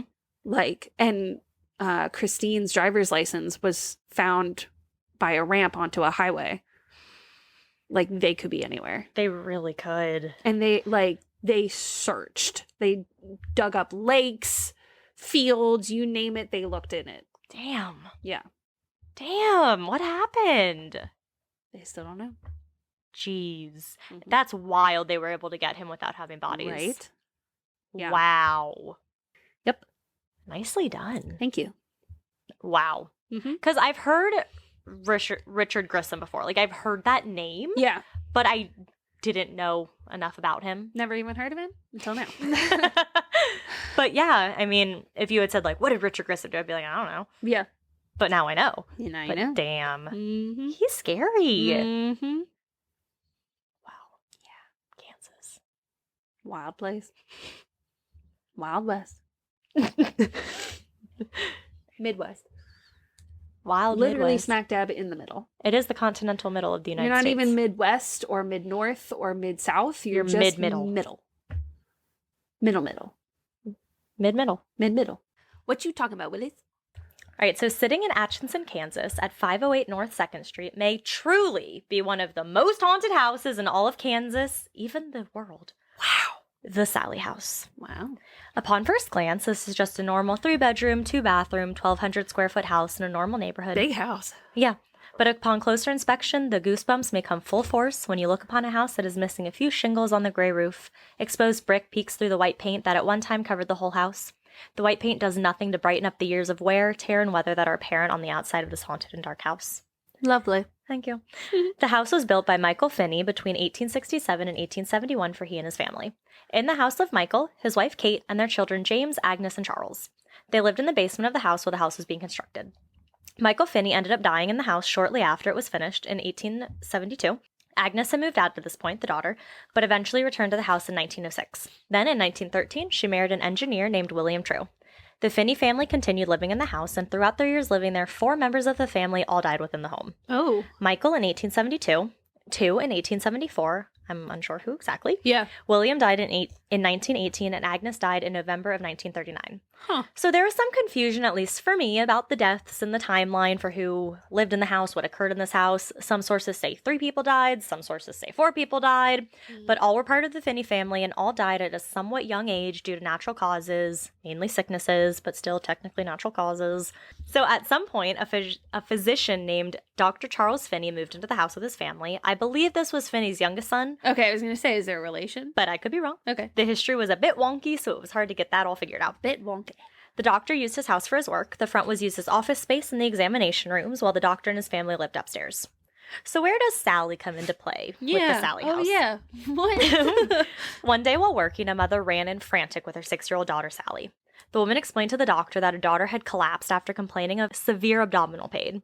Quickly thinking, the doctor diagnosed Sallie with appendicitis, and fearing the appendix could burst at any moment, the surgery was scheduled to begin immediately. Sallie was given anesthesia, but the doctor began the operation before it had taken full effect. Oh, no. Sallie's screams were suddenly cut short, and she grew limp and pale. She had died right there on the operating table. Oh, no. Visit Atchison.com said, quote, her last memories were of a man whom she believed was torturing her. Oh. But another version of the story, of course. Uh-huh. So the next version is Dr. Finney was having an affair with one of his housemaids. What? It's just so It's so drastically different. From, like, usually it's like, oh, there's a different version. It's like a fiance or a girlfriend versus a bride. And this is like a child, a mistress. Right. Like, So this mistress got pregnant as a result, and Sallie was born. But there's the child. Yep. But at some point, little Sallie fell ill, and her mother, the housemaid, brought Sallie to her father, the doctor. Sallie needed to go to the hospital, but Dr. Finley wouldn't allow that, fearing that his affair would be exposed if that happened, as he didn't want anyone to even know that there was a Sallie in the first place. Man. Instead, he decided to perform the surgery she needed, and Sallie ended up dying due to the botched procedure. Sallie's mother was furious and began attacking the doctor, which resulted in her death. It is believed that both Sallie and her mother's bodies were buried near the house. Ooh. So now we're back to the Finleys. They moved out of the house in 1947, and the home had a number of different residents over the years living there. One was a single woman who lived in the house for about 40 years. Another resident lived there after the single woman and had a 5-year-old daughter. The daughter told her mother that she had an imaginary friend named Sallie. Shut up. Whenever the daughter would be scolded for doing something bad, she would say, quote, I didn't do that, Sallie did it, or Sallie told me to do it. You know, I had imaginary friends, and I always chalked it up to the fact that I was an only child. Very well could be, yes. And because I don't know many other people that had imaginary friends. Yeah. But all my friends have siblings. That is true, yes. We all do. Yes. So, but then I hear stories like this where I'm like, were they imaginary? Because I can describe to you what they looked like. I literally had no imaginary friends. It was Stephanie and Giggly. Oh! Giggly was the one I was closest to. Of course, yeah. And Stephanie was younger, I believe. Ironically. Giggly had hair like yours. Like it was brown and curly. And Stephanie had long, straight red hair. And at one point, Giggly like disappeared. She didn't come back. She just peaced out. I don't remember why, but she left. She didn't want to hang out with us anymore. Probably at some point a friend might have done that to me. I don't know. Probably. And Projection. So I was still tight with Stephanie. And then I think eventually, I must have just eventually grew out of it. Or the ghost just disappeared. Yeah. But I still have like minute memories of like telling my parents about like that they were with me. Interesting. Yeah. So, after this young mom and her daughter moved out, a young couple, the Pickmans, moved in. The Pickmans were a young couple. They had recently gotten married and were pregnant with their first child. Deborah and Tony Pickman decided they needed a house where they could settle down and grow their family. They found a home located at 508 North 2nd Street, and in December of 1992, the couple moved in. The two were excited to finally start their lives together and grow their family in this house. But just about a month later, at the beginning of 1993, some strange things started happening around the house. Oh my God, this is like current now. Yeah. Shit. Yeah. Lights would dim randomly. They would encounter random cold spots, most notably the room that had once been Dr. Finney's operating room. Phone calls made from the home phone would randomly drop, and their even-tempered dog was acting strange. I thought you were about to say that like it would randomly ring, and I'd be like, I'd be moving out. No. God, there's no way I would stay. No, the calls would drop, which is better, but not better. And their even-tempered dog was acting strange. It would growl at seemingly nothing, and like TGOG says, trust your pets, especially in the room that would soon be the nursery. Two Girls, One Ghost. Oh, a podcast I like. But after about 1 or 2 weeks, the dog stopped growling. All seemed fine. Before long, the couple gave birth to their son, Taylor, and this was when activity started to pick up even more. The above occurrences continued happening, and something was keeping the baby up at all hours. You said above as if we can see your notes and see Oh, yes, what I just said. And so, like Schitt's Creek says, the baby. The baby. So Deborah said she felt like her son was being Fold the cheese. Oh my God, we just restarted it. I love it so much. Such an underrated show. It I'm is so so sad good. it ended after 6 seasons. It I was know. fucking hilarious. But I think they knew when to end. Like, some They shows did, don't know yes. when to end. They did end on a good note. I feel like they tied everything up really well. It's such I a cried. good show. Oh, Joe and I cried. We watched the round table reading at the end. So I haven't watched the round Bawled. table. Yes. Oh, bawled. Yeah. It just like, it grips your heart in such a happy way. Oh, yes. I'm going to start crying if I think about it. It's so Okay. good. All right. So Deborah said that she felt like her son was being woken up every hour by something. And she described it as, quote, if someone was playing with him. One day, while talking to a neighbor, the neighbor suggested that maybe the baby was having trouble sleeping because they kept the lights in the nursery on throughout the night. Well, yeah, why the fuck would you do that? Deborah froze. She told the neighbor that they always turned off the baby's lights so that he could sleep. And asked if maybe the neighbor was seeing the hall light in through the nursery window instead. The neighbor confirmed that the nursery light was on, like the actual night, not the hall light. So Deborah freaked out. She knew that I hate when you tell ghost stories. I fucking hate it. I love them. She knew that she and her husband always turned off the nursery lights when they left. I would rather you tell me about a murder. Like, I might have gotten some wine on the chair. Mold started to appear on various household items for unexplained reasons. One day, July 14th, 1993, the family had been out, and when they returned home, Deborah, Tony, and Karen, Deborah's sister, went up to the nursery for whatever reason. When they entered the room, they found all of the stuffed animals on the floor of the room, forming a circle. All of the toys had their backs turned towards each other and were all facing out. Thinking that one of the others was playing a prank, the toys were picked up, put back in their respective spots, the light was turned off, and they all went back downstairs. They thought one of the other was playing a prank, so they didn't, freak out too much. I know, in these things, it's like, why don't you communicate? So, not long after, Deborah and Tony went back upstairs to check on their baby, and they found that the light was on, the one they had turned off, and one of the teddy bears that had been picked up was back on the floor. They picked it up, put it back on its chair, and again, just a few hours later, back on the floor. Tony called his brother Greg and explained all that was happening, and Greg decided to come over with his camera and try to snap a few pictures in that room to see if he could catch anything. Typical man. Right. He went upstairs, and right before he was about to take a picture, he said out loud something like, "Do you want to be in this picture right now?" Like talking to if there was a spirit. Speaking to whatever spirit may be in the room. Right when he said that, the bear laying on the floor in the middle of the room spun in a circle all by itself. Oh my god! Things continued to ramp up at this point. One night, the family decided that they were going to go out and spend the evening at a family member's house. One source said they had been freaked out by the whole stuffed animal incident. No fucking shit! And wanted to spend a few days away at Tony's parents' house. Yeah! They were getting ready to leave, but just as they were doing so, Tony began feeling an intense burning on his back. Oh my god. They left, and when they arrived at Tony's parents' house, Deborah wanted to check Tony's back to see what was going on. She lifted up his shirt and saw 3 red scratch marks down his back. Dun dun. The Pickmans were terrified and sought out the help of a psychic medium. Move out of the house. Leave. Don't contact anybody. Oh. Don't consult with anyone. Fucking leave. I'll address that part. The moving. So enter Barbara Connors. So Connors came to visit the house and tried to get a sense of what was going on. She came to the conclusion that there was a little girl spirit in the house, maybe Sallie, and that the little spirit was acting out and doing these different hauntings in an attempt to get attention from the family. Okay. Fair. Connors told the Pickmans to start acknowledging Sallie and start to treat her as sort of a ghostly daughter. Mm-hmm. The family did so. They tried to include Sallie in different things, but this didn't really help anything. The attacks on Tony persisted. At one point, a crew, I believe with the psychic, set up cameras around the Pickmans' house to try to capture anything paranormal.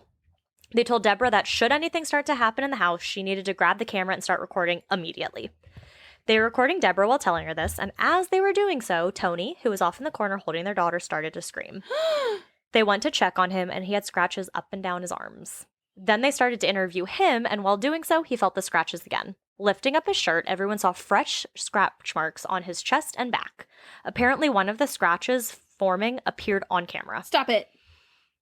And things kept getting worse. No! Fires would randomly break out. One fire started during their son's birthday party when a doll randomly caught ablaze. They would also find fingerprints in the slightly melted wax of candles that had randomly been lit. Oh my god. Pictures on the walls would turn upside down. The vacuum cleaner would turn on and off, as well as the TV. Roy would hate the vacuum cleaner thing. We have bite marks on our vacuum cleaner. That would be the only problematic thing of this entire situation would be the vacuum cleaner. But the TV thing, I think I said it on here once. I was alone. Joe wasn't home, and I was sleeping, and at like 2 a.m, I was woken up by a bright light. The freaking TV down here had turned on. I've started talking to Albert. Have you? I have. How's that going? I don't know. Because every time I turn that lamp up too far, it flickers. And it's not right away, though. Like, that's the thing. Like, it's not like it starts flickering as soon as I do it. It's like a few minutes, and then it starts to flicker, and I'm like, all right. Sorry, my bad. Turn it down. Stops. I feel like you guys have, like, a nice little relationship. I hope so. I kept a sweater vest. Right. And you respect him. He respects you. Jesse, did I tell you? Jesse put it away. Oh. As she was cleaning. I was like, keep that out, please. You can't put Albert's vest away. It's got to stay where it is.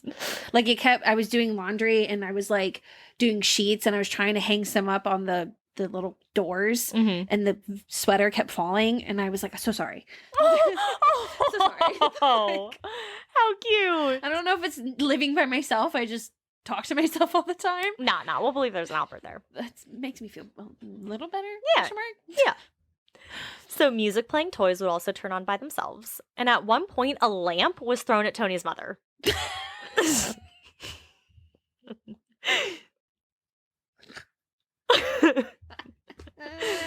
That's funny.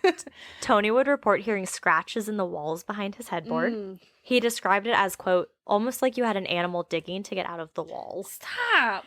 At one point, Sallie appeared in Tony's room while he was in bed. He said this was the absolute most terrifying thing that happened to him dealing with Sallie. So he's laying in bed, and Sallie appeared next to him. She kept grabbing at his wrists, and he kept pulling away. But by the third or so time, she was much stronger. She grabbed his wrist again, but this time burning dark red finger marks on his arm. He said at that moment, Sallie turned into something that looked part animal, part human. Oh my God. It had rotting flesh, and he remembers seeing worms crawling. It then growled at him before disappearing. At this point, he said, quote, we're dealing with something way beyond a little girl. I fucking can't. Tony begged to move out at this point, but nothing had happened to Deborah, so she didn't feel the same way.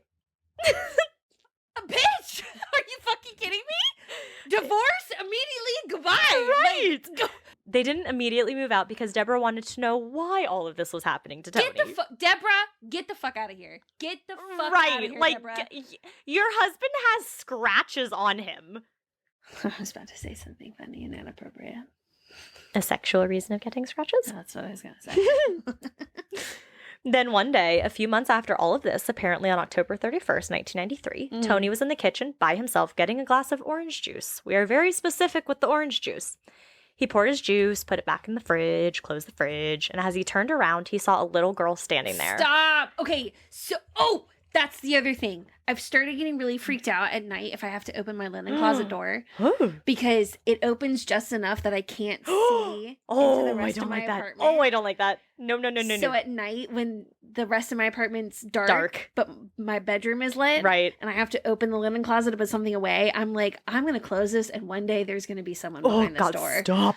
Do you sleep with your bedroom door open or closed? So I sleep with it open. I know you do because that's the side of the bed I sleep on when I spend the night. Not anymore. Oh, now you switched sides. Yeah. Wow. The only reason why I started doing it was because when I had Jimmy, right, I left it open so he could get water, and I just got used to it being open. I hate looking down dark hallways. And it's the dark hallway is not the problem. It is just when I open the door. Right, because something could be right there. And then, like, it's like every movie that I see where they open the door and they purposefully show the shot where it's blocked. I'm like, some fucker is going to be behind that goddamn door. All right, I'm going to give a spoiler for Scream 5. So if you don't want to hear the spoiler for Scream 5, skip ahead like 30 seconds. Spoiler for Scream 5? Yes. How old is that movie? No, this was a new one. This one recently came out. Oh. So, in the movie, Ghostface is in the house with this guy. He's alone. He'll open, like, his, like, fridge door, and then you expect when he closes the fridge, Ghostface is going to be there, so he closes the fridge, and no one's there. And so, this was the best movie theater experience I've had. Everyone was like, and then he closes the door, and you see no one, and you're like, oh. And then everyone starts to, like, giggle because they're nervous. This happened, like, 4 or 5 times throughout this one scene where he opens something, you're like, it's going to happen, and then he closes it, and no one's there. And then all of a sudden he comes out and kills him. But it was so much fun. You should listen to the episode of the podcast is literally called Serial Killers. And for Halloween, they did a thing where they talked about like well-known scary movies. Like they talked about the Scream movies. They talked about Texas Chainsaw Massacre? Yes, Texas Chainsaw Massacre and Silence of the Lambs. Oh, yes.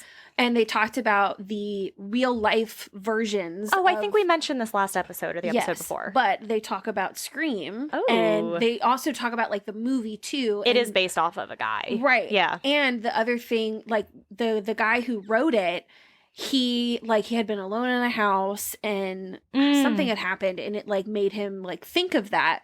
And so, you know, the reason why it became such this big thing was because instead of doing the same, they did the same thing as every other typical scary movie, but they were making fun of it. Right. In the, like, well, that's the whole thing. They like to make it the first kind of parody movie. It's like a meta thing, like one of the movies. Exactly. In this one, it mimicked the first one. They're watching a movie and like, turn around, look behind you, and behind them is the killer. Yes, exactly. It's a good. I really enjoy the Scream movies. Yeah, and that was like their biggest thing was that it was exaggeratingly a satire of other scary movies, but it's still scary. Yes, it's good. Yes. I really, really enjoy the scary movies. But and Ghostface, my new love, Spencer, the lead singer of Ice Nine Kills, his little ear plug things are the little Scream face. I looked at many pictures. So he turns around, this girl's standing there. She's wearing 1900s clothing with a bow in her hair. So Tony immediately went to sketch what he had seen for his wife. I guess the first time he was too scared to draw anything, but this time he has a drawing. We can try, if I remember, we'll include the drawing. Okay. Finally, after only living in the house for 2 years, in 1994, the Pickmans packed up and moved. Many years later, the Pickmans had been featured on TV shows, and Deborah had written a book, quote, The Sallie House Haunting, a True Story. So you can read that. It's by Deborah Pickman. This was enough. So I assume they were able to get into contact with other previous residents of the house to see if anyone shared any haunting experiences. Well, they were able to get in touch with the mother and daughter who had lived there before them. Tony showed the picture that he had drawn to the daughter who had lived in the house before. She said that the little girl Tony had drawn was her childhood friend, Sallie. So with the book coming out and TV show features, the couple had been interviewed many times. During one of these interviews, Tony admitted that while living in the house, he wasn't able to have any happy thoughts. This is an intense quote. He said, quote, It got to the point where when I was in the house, I could not think any happy thought. It was just strictly I wanted to hurt her, meaning Deborah. I was a whole different person. That something can come inside me and make me capable of doing that. It tears me up. As much as I hate to say it, I'd planned on slitting her throat. Well, you know what? If my significant other made me stay in a fucking house that was haunted and I kept getting goddamn scratch marks and they refused to move, I would probably want to slit their throat too. I thought you'd have quite a different reaction. Fucking hate Deborah, okay? Recently, Debbie spoke out and said that she doesn't believe Sallie was a young, innocent ghost child. She believes that it was actually a demon who decided to pose as an innocent child in order to gain the trust of the family, which we know is a very common thing when it comes to demons. They try to disguise themselves as something sweet and innocent, so you let your guard down and welcome them in. So some hauntings. It is believed that these two... It is believed that there are two spirits that haunt the house, Sallie and her mother. Sallie's mother still grieves over their deaths, so she is violent, usually directing that violence and anger towards men. Fair. Sallie is more playful and likes to focus on the children who come to and through the house. So maybe Sallie was sweet and innocent as your mom. Yeah, that's one of the theories. Yeah. So research has been done by others to try to figure out who Sallie is. Is it the 6-year-old? Is it maybe someone else? Well, apparently there was a Atchison Daily Champion article from March 3rd, 1905, which listed the death of a woman named Sallie Isabel Hall, who died due to a complication from a disease on the 23rd of February, 1905. She was a 35-year-old black woman. Oh, that's different. She had given birth to 14 children in a house that had been owned by Dr. Charles Finney. 14 children? 14 children in a house that had been owned by Charles Finney. Oh. Sadly, 10 of her children died at birth. Oh my God. Only 3 daughters and 1 son survived. After all of this, the doctor relocated to a different house, apparently a few doors down. This doesn't really make sense with any timeline, though. I tried to make it work. It just doesn't work. Was he the reason that all her children died? I don't know. Literally, there's just like a little newspaper clipping that I saw from 1905 that showed the death of this woman, and that's about it. Huh. So, and it didn't say cause of death? From complications of diseases. Oh, okay. Yeah. Okay. But I couldn't fit it into any timeline. It didn't make sense with the houses moving, none of that. But I thought it was interesting. So remember how you said he had an affair? Mm-hmm. We don't know. Because the affair he had was with an African-American housemaid. Mm-hmm. Yeah. So it could be. Do you think... do you think that so many of her children passed because he made it so that, because remember you said that he didn't want her to take her child to the hospital because he didn't want the affair to be found out. So what if they died at birth? Interesting, Mackenzie. I didn't even think of that. Very interesting. Typical white man. Selfish white man. Ruining fucking everything. Yeah. Should have known. So it is believed that the Sallie spirit may be this Sallie, saying that she had forgiven the doctor but still continues to attack men in the house. Fair. Very fair. But allegedly, other entities have been identified to include many members of the original Finney family, a young woman named... Didn't you say a lot of Finneys died in the house? Yeah, like 4. Yeah. 3 or 4. A young woman named Joanne Barnes. She was another Finney relative, but she supposedly lived next door to the Finney house. A Civil War soldier, an adult prankster, and Frank, a young boy who passed away in the house a year after Sallie had died. So quick trigger warning, his mother had tried to commit suicide, maybe a murder-suicide. Oh, no. She survived, Frank did not. Oh my God. Yes. And others don't even believe that there's a Sallie at all. So if there is no child Sallie, like we said, could it be a demon disguising as an innocent child, as we know they do? The most haunting part of the whole house is believed to be the basement. Of course. Of course. So after the Pickmans moved out, a new family moved in. A woman, a man, and their 2 children. They reported no paranormal activity. Les Smith owned the house. He was the landlord and the family was renting. Les Smith made a surprise visit to the house for some reason and went down into the basement for some reason. And down there, he noticed some terrifying things. In the basement, he found a pentagram on the floor, an altar, a black kettle, and a black robe. What? Mm-hmm. The fuck? Where did that come from? I don't know. It was in the basement from this family.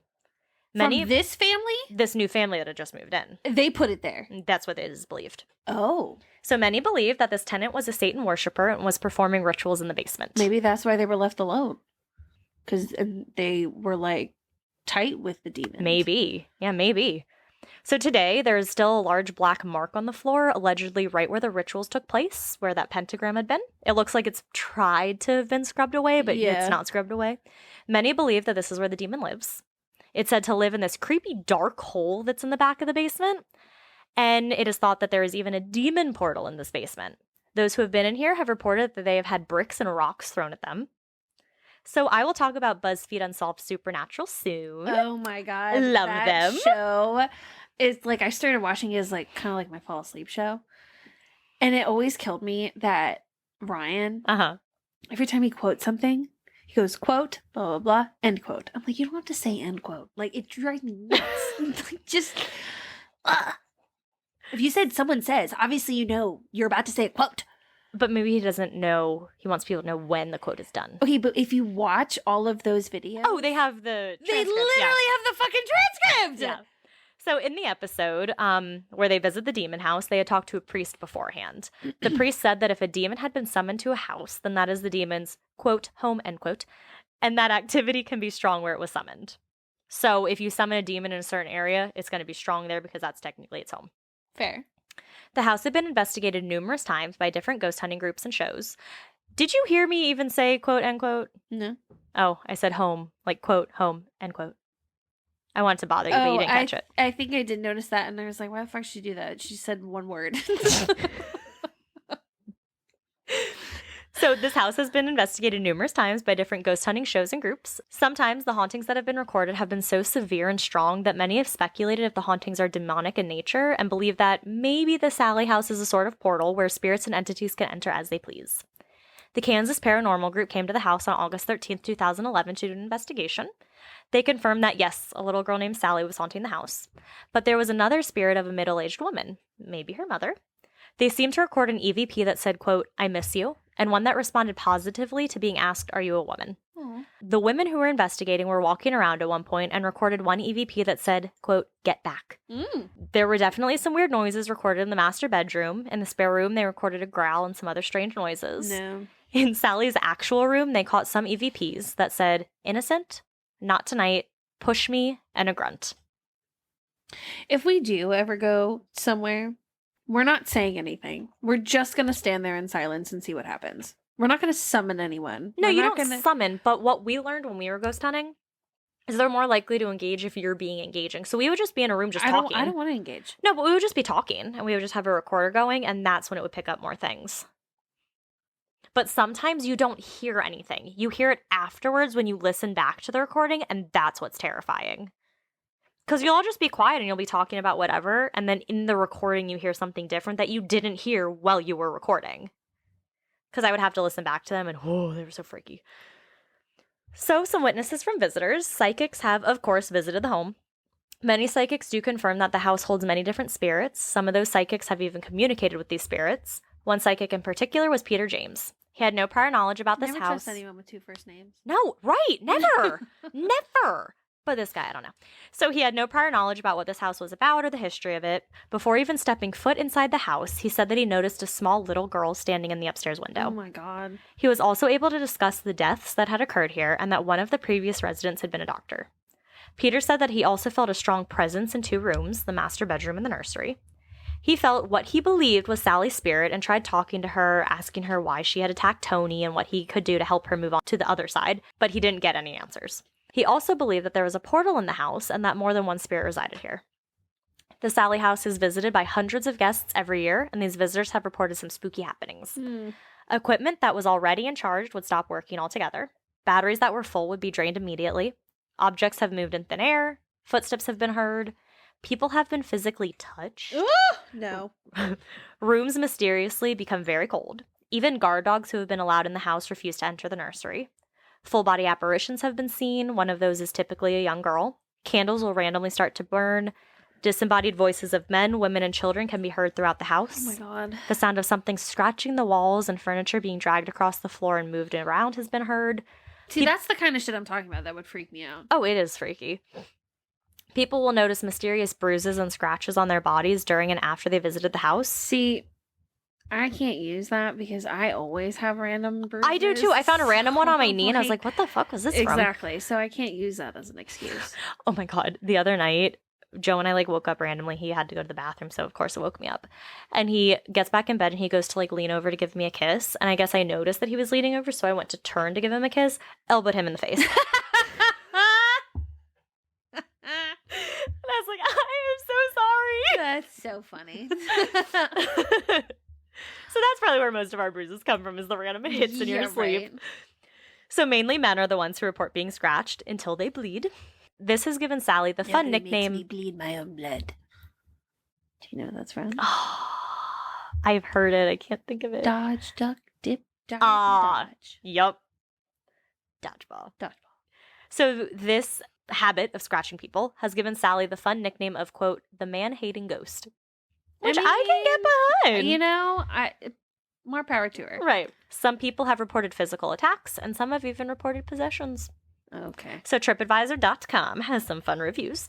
So the Gem City Paranormal Group said that immediately upon entering, the house had a very heavy feeling. They also reported hearing footsteps, seeing countless shadows. They heard voices and names, and their equipment went crazy. They definitely believe it is haunted, but they don't believe a ghost named Sallie resides there. Linda D. also went and had some experiences. She heard voices from a ghost box while in the basement. She said she was Did it say, listen, Linda, listen. Listen, Linda. She said she was thinking of a name, and the box said that name, so she noped out of the basement. She noped out of the basement. That's funny. The dowsing rods and flashlights have had some action as well. What? Dowsing rods. What's that? So you hold these 2 rods. They were usually used to find water.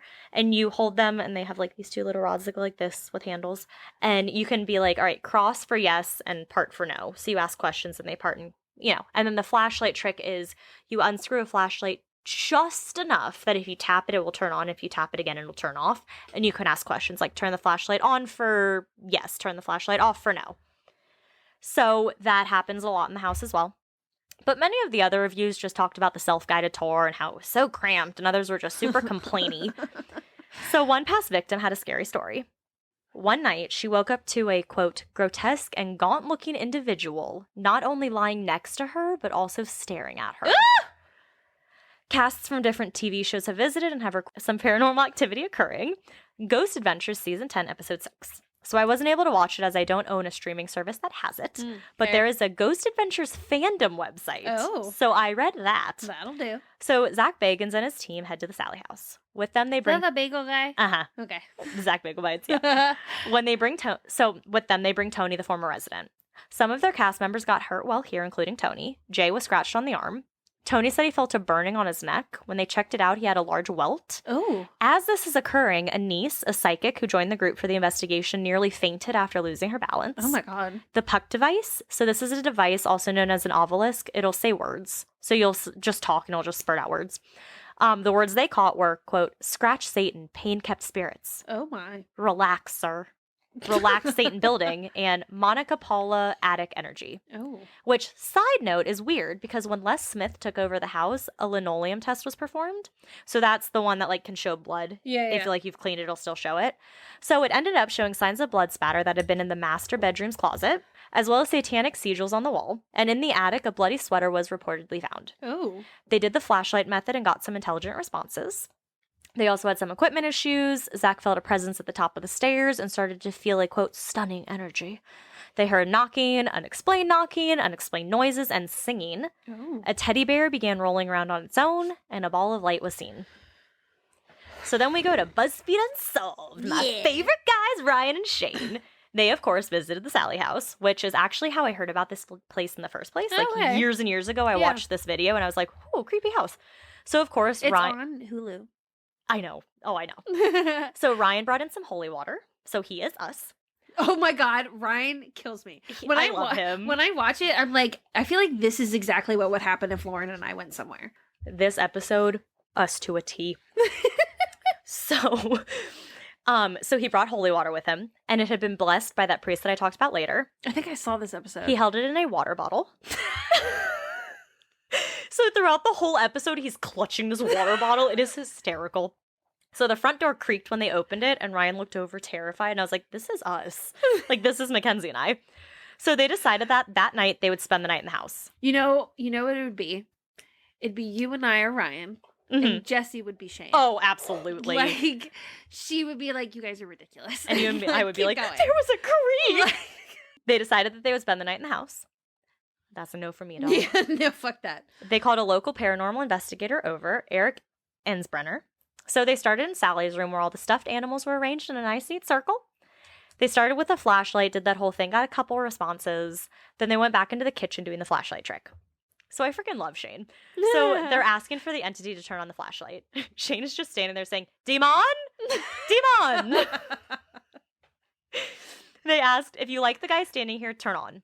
Nothing. Then they asked, if you don't like us, turn on. Literally a second later, light turned on.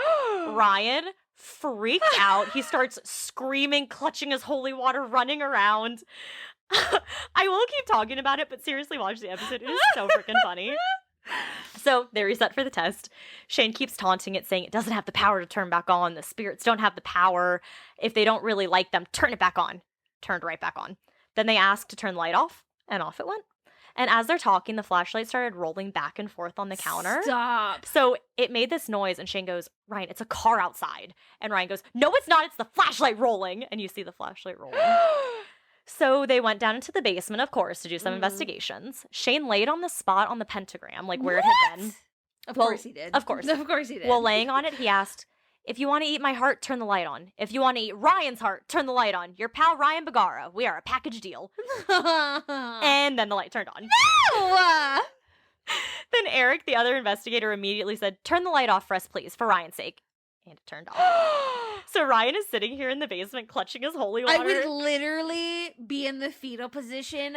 He was blown. He was up against the wall clutching the holy water. So finally it's time for bed. They set up their bedrooms. Roy. They set up their like beds in the living room. Ryan's like, I don't care, and scoots right up next to Shane.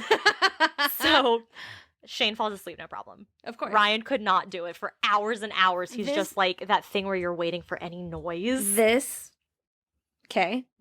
moment right here, this was me laying in bed, I stayed up for you when you were afraid of the bug and watched you. Will you stay up with me? Yeah, sure. Was that your sister? Uh-huh. Yeah. Flips over, out like a light. Uh-huh. Staring at the door, waiting for it to close. Yep. Just hours. I've never had such attention on something so mundane in my entire life. And then when that happens, you see it moving because you're focused so hard that your mind just like makes it move. Oh, at least with things I've seen. Eventually I got too scared and I got up and woke up my dad and made him watch Aquamarine with me to try to unscare myself. When was this? It was the summer going into 6th grade. Okay. Yeah. Because if you had done that now on your last New Orleans trip, I'd be like, Kenzie.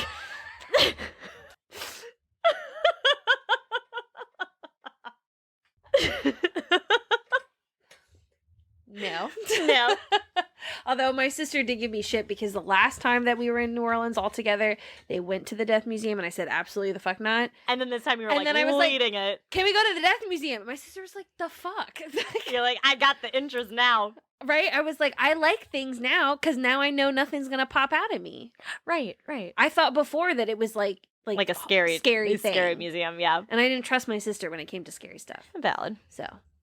So Ryan wasn't able to sleep. And so they didn't make it through the whole night. They left just after 3 a.m. on his insistence. You know what? Good for him for making it to 3 a.m. Well, he said, I'll stay till 3 a.m. I will be completely silent for 3 minutes at 3 a.m. So Shane timed him and right at 3:03, all right, we're going. That's like when I was in college, and especially when I was student teaching, I'd be so tired on Fridays. And I was like, okay, well, if I stay out till midnight, no one can give me shit because I'm staying out after midnight. Right. It's late. It's a school night. Technically the next... No, this was Friday night. Oh. My bad. We are chaotic in this episode.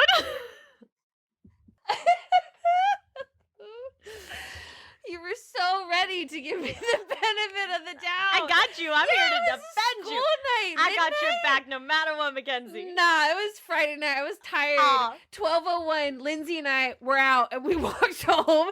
We shaded. We didn't tell anybody. We would just leave. No, because if you tell people, you have to stay. Exactly. Yeah, no, so we would only tell each other because we lived like in the same parking lot essentially. Yeah. So I'd be like, okay, I'm gonna go, and she'd be like, okay, I'm gonna come with you, and then we would just walk home, and then And it was like literally 12:01, like clockwork. I was fucking Cinderella. I was out of there. Like, so you have 12:01. He has 3:03. Same difference. So they go back a couple years later. Oh, they return to the dreaded Sallie House, and it was actually their last episode. It was like their season finale. It made me so sad. So this time, instead of having the holy water in a water bottle, Ryan upgraded and had it in a water gun. Nice. So they went up to Sally's room, and they did get a few strange things, like a noise here or there. Then they started to use a spirit box. So we know those. They go... I fucking hate them. Oh, I hate them. They're so loud. They're so scary. So they caught something saying, move it, when they knocked over a teddy bear. They then asked if they were talking to anyone in there, and they got no one in particular. Their audio recorder caught, quote, am I allowed to be here? They asked, what is your name? And it said Sallie. And then it said, do you see any ghosts? And, like, I would only pick up the EVPs where, like, I actually did hear this, too. Because there would be some where it was like, oh, it said this. I'm like, it did not. Yeah. But these ones were ones that I actually heard. And I was like, oh, shit. So they did the flashlight trick. I know you're a little drunk. What? You start cursing more. A little bit more, yeah. Joe's like, I love it when you curse more. And I'm like, oh my gosh. Because you really don't do it all that much unless you're really mad. Oh, yeah. Or a little drunk. Yeah. Yeah, it's coming out a little bit more. So they did the flashlight trick. When asked if someone was in the room, the light turned on. When asked if it was Sallie, the light did nothing. When asked if it was someone from the Finney family, the flashlight turned off. Oh. They asked again if it was Sallie or whatever presented as Sallie, and the light turned on. Oh, no. So this one legit gave me chills. Oh, good. So, and now you're going to tell me. Of course. So they're in the room, and there's a little mobile. Like a little baby mobile. What? Well, it's the nursery. So take that shit fucking down. Oh, no. This place, like, uses... I'll get to that. Don't you worry. Oh, my God. So there's this mobile in this room, and they say, all right, mobile, start playing music. And they're waiting. And there's nothing happening. And then there's nothing happening. And they wait for a while, and nothing happens. So they had a camera in the room that they kept in the room just in case. So music started to play from the mobile in Sallie's room when no one was in the room. And you can see right before it played, a white orb could be seen in the corner of the camera. Oh my God, it gave me such chills because it's giving me chills now because they're in a different room. You know they're in a different room. There's no one in this room. Nothing is moving. And then all of a sudden, very quietly, you hear music start playing in the background. God. I don't like it. In the living room, they heard a giggle. And then they were dancing and heard an EVP say, "I like dancing." They got a good amount of stuff from the spirit box. I would recommend watching the video to see what else they caught and just for the laughs they provide. I don't want to give it all away, but it's just so fun. Yeah. And if you picture Mackenzie and I, okay, everyone, we would be Ryan. We would be Ryan. We would be Ryan. So watch him. Simultaneously. Yes. And picture that is Kenzie and I if we ever investigate a house. Two of those. Right. Yeah. It's so funny. So if none of this scared you and you feel like you were brave enough to visit Sallie House or you just want to be freaked out, it is available for both daytime visits and overnight stays. All that is required is a signed waiver due to the potential for personal injury. But have no fears. No serious injuries have been reported since 1993 with the Pickmans. The overnight stay goes from 3 p.m. to 9 a.m., so 18 hours inside of this house. The price per person is $125 to $150, depending on what you decide to do. The tour, I think, was like $10. Due to safety concerns, the basement is inaccessible. Maybe those concerns are demons. There is an important notice section that talks about the things you're not allowed to do in the house. Failure to listen will result in a $150 fee. I should put this in my classroom. You should. Give me like 5 minutes of recess time if you do this. $150 fee if you're not fucking listening. Right. So some of those signs were your typical no smoking, no damage, no cooking in the kitchen, just like your typical things. Well, then they also have no attempting to cleanse the house with like sage. And no Ouija boards or seances. Fair. Yeah. Fair. In February 2016, the house had been listed on Zillow for $1 million. Stop it. By that August, the price had dropped by over half. To $499,000. Then in November 2017, it was taken off the market completely. Yeah. It appears that for the last 20 years, this Les Smith has remained the owner of this infamous house. So that is the Sallie House in Atchison, Kansas. Whew, Kansas. Kansas! We're not in Kansas anymore. That's literally the title of our last episode. No. But yeah, Kansas is a wild place. Did we ever go through Kansas? We did not go through Kansas. I wanted to go to Kansas when we went to Arkansas, but we did not. I've probably flown over Kansas. Yeah, it doesn't count as visiting Kansas. That's why Jason Aldean has that song Fly Over States. Oh, yeah. Beautiful. Yeah, poetic. Poetic. I don't know why at work today we were talking about country songs. Oh, I told them we're going for our cabin. We'll be back by the time this comes out. And I know this isn't how you pronounce the town in Virginia, but we're going to Bump Ass.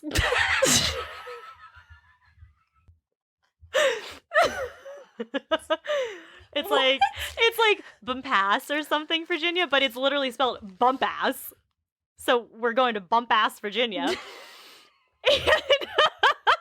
so I was talking about this at my meeting today, and they were like, "Oh, you're going to the country town." And so fuck bum ass. Yeah, that makes sense. And so they started talking about all these random country songs, and one of my coworkers was like, "Oh, you need to listen to Fishing at Night." And I was like, "Why?" And he goes, "It's very twangy. It might be too twangy." And so too twangy. But then they talked about Luke Bryan and the song like "Corn Makes Whiskey."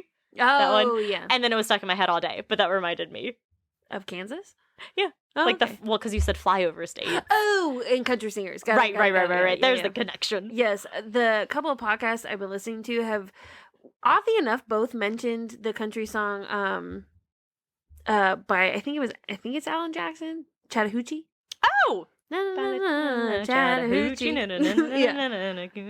Yeah, it's a very actually inappropriate song because I heard the actual words and I was like, huh.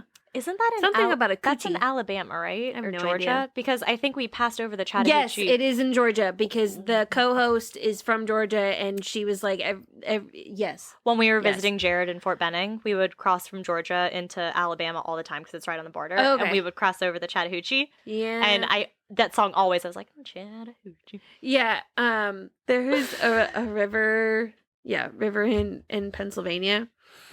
And one of my coworkers also went to the university. It's called Susquehanna. And every time, like when my dad and I are driving up to upstate New York and we pass it, I go, na na na, squash banana, Susquehanna. like Lion King. Oh my gosh. Squash banana. This has been a really musical episode. I really hope that you've enjoyed this as much as we did. Oh, we had a grand old time. We It was finished. fantastic. We almost. Oh my god. We have the quarter left of the wine. It's gonna be done with dinner. Oh, absolutely. Well, I'm proud of this. I am too. I think this was a great time, and I actually think we should do this more often. Oh, absolutely. Not less often. Fridays at work will be awful. Oh, horrendous. But I'm willing to suffer. I'm willing to For a sacrifice. day. Yeah. It's the last day of the week. It's so much easier to get sometimes I use the excuse of it being Free Choice Friday to just be like, it's Free Choice Friday. It's Free Do Choice whatever Friday, you want. and I had wine. Exactly. And you already failed dry January, so we might as well keep going. I'm proud of you. That's a failure I'm happy you had. You know what? In years past, typically, January is by far my most self-destructive year. Okay. In fact, month. Thank you. Sorry. Of the year. Okay. In fact, 2018 was when I got my ass tattoo in January. Oh. Yes. Oh, happy anniversary. Thank you. So yeah, typically January is pretty rough because it's when seasonal depression is at its height. Yes. So I become my most self-destructive. Okay. Because I never deal with that in a healthy way. Okay. So tattoos, alcohol, nothing could go bad. Jacob and I FaceTimed our moms not FaceTime, but called our, maybe we did FaceTime. We called them at the same time. And Amazing. then we put the phones together and said, here, talk to each other. Incredible. It's great. Oh my god, I love it so much. Yep. All right, well, thank you so much for listening. Hopefully. Talk about what we ordered, what came in. Okay, so if you would like to support your favorite podcast, which of course we know that this is everybody's top favorite number one podcast. Obviously. And you donate $1 to a Scary State fund that will be shared. We will get all of the funds sorted out soon and give you guys links for that. If you are so generous to offer $1 or however many dollars you decide to offer, for each $1 you donate, you will be given a thank you card and a thank you sticker. Yeah. So if you would like to donate to a Scary State so that we can continue to provide you with amazing content, top of the line, golden content, obviously, DM us. We'll post about it around the time that this episode comes out, and you could, help support us, and you get a little gift as a thank you. Yeah, a little handwritten note and then a card and the sticker from us. Exactly. Follow us on all the socials. We have a TikTok now. We do. Go follow us on TikTok. We're trying to become famous some way, whether it's the memes I tweet or the TikToks I haphazardly try to put together, which again, it's like I'm back in 2008 when everyone first got on YouTube. Right. But, for me, pretty proud.